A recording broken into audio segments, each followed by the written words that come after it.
Okay, guys, welcome back. So, yesterday we discussed about the modes of heat transfer, and basically, what we did was a revision of the course before the break. So, just to remind you guys कि इस course में मैं basically दो books follow कर रहा हूँ, heat transfer by JP Holman and fundamentals of heat transfer by Yunus Cengel. जैसे कि आप देख सकते हैं, I have provided you these books in soft form. This is heat transfer by JP Holman, और आपके पास ये बुक जो है ये फंडामेंटल्स ऑफ हीट ट्रांसफर है बाय यूनुस सिंजल। सो कल के लेक्चर में हमने डिस्कस किया था about modes of heat transfer, और आखिर में हमने कुछ इक्वेशंस डिस्कस किए थे जो बेसिकली रिलेटेड थे हीट कंडक्शन से। इनिशियली हमने one dimensional conduction heat equation discuss कर ली थी for rectangular coordinates, and then at the end what we discussed was three-dimensional conduction heat equation, और आप देख सकते हैं कि हमने आखिर में ये इक्वेशंस डिस्कस की थी। सो फॉर एग्जांपल आपके पास ये इक्वेशन जो है, जो मैंने टिक मार्क कर ली है, ये आपके पास second order partial differential equation है, जिसमें k जो है वो वेरिएबल है, k means thermal conductivity.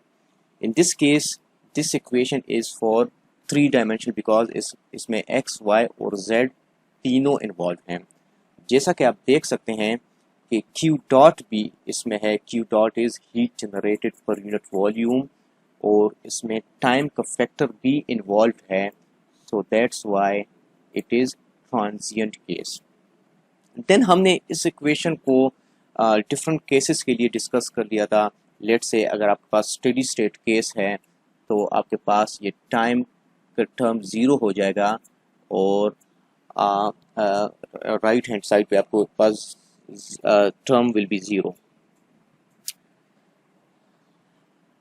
And for example अगर हम इस लेप्लास इक्वेशन की बात करें तो ये आपके पास three dimensional conduction heat equation है with constant thermal conductivity, with no heat generating source, and for steady state case. So आज के लेक्चर में बेसिकली हम कवर करेंगे chapter number 2 of JP Holman. Remember, I am mainly following these two books, और symbols जो मैं during this course use करूँगा वो जेपी होलमैन के मैं फॉलो कर रहा हूँ। सो आज के लेक्चर को अगर हम कंटिन्यू करें तो उसमें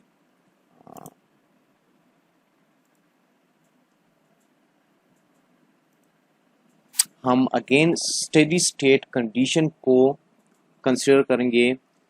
जस्ट हम कंडक्शन पे फोकस करेंगे और वन डायमेंशनल केस को हम कंसिडर करेंगे।